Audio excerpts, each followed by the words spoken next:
Today I'm going to take you to a waterfall that maybe you haven't seen before, maybe haven't even heard of.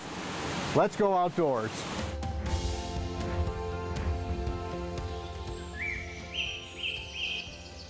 Today we're in Craig County at a place called Fenwick Mines, which is a little bit different.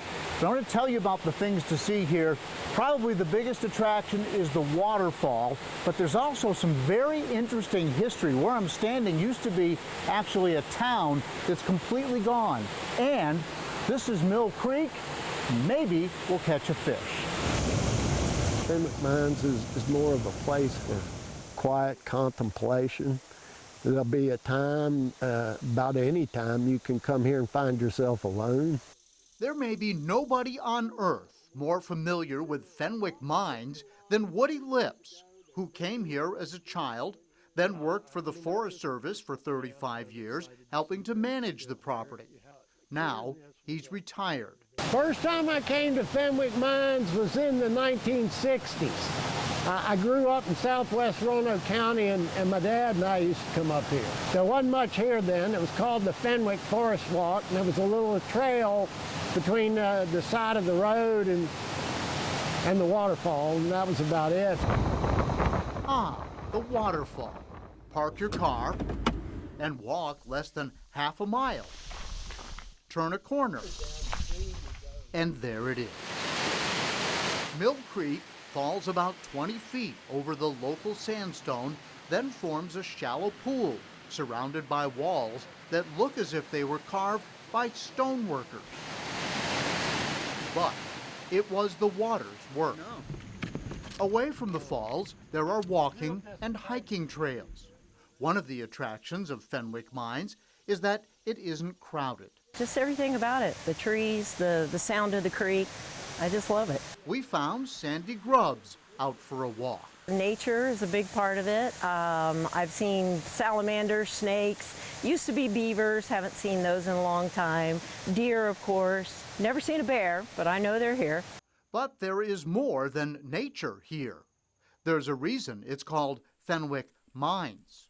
Well, you'd never know it to look at it today, but where I'm walking right now, this dirt road, was once Main Street in a thriving community when the mines were operating. They had churches and a theater and a general store. We stopped by the Craig County Historical Society. Even there, only a few photos remain. A map shows the size of the town that supported the iron ore operations for the Lowmore Iron Company. There were hundreds of people. They had a playhouse there, a theater, and entertainment. At least one, possibly as many as 3 churches, neighborhoods with houses. It was huge. It was a boom town, but it's all gone now. When the mines closed, the company took everything away. And today, there are scarce traces of what once was. There is almost no trace left, even for the archaeologists to find, of what was here. No trace of that town, but there's a pond and wetlands, butterflies and wildflowers. And don't forget Mill Creek.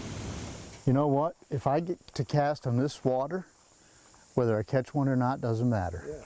It's just being there. Yeah, right? exactly. It's That's just the story. It's just being there. It's, for me, all about just being out here and listening to the water, and if you catch one, that's a big bonus. Lips says the creek has native brook trout, if you know where to look.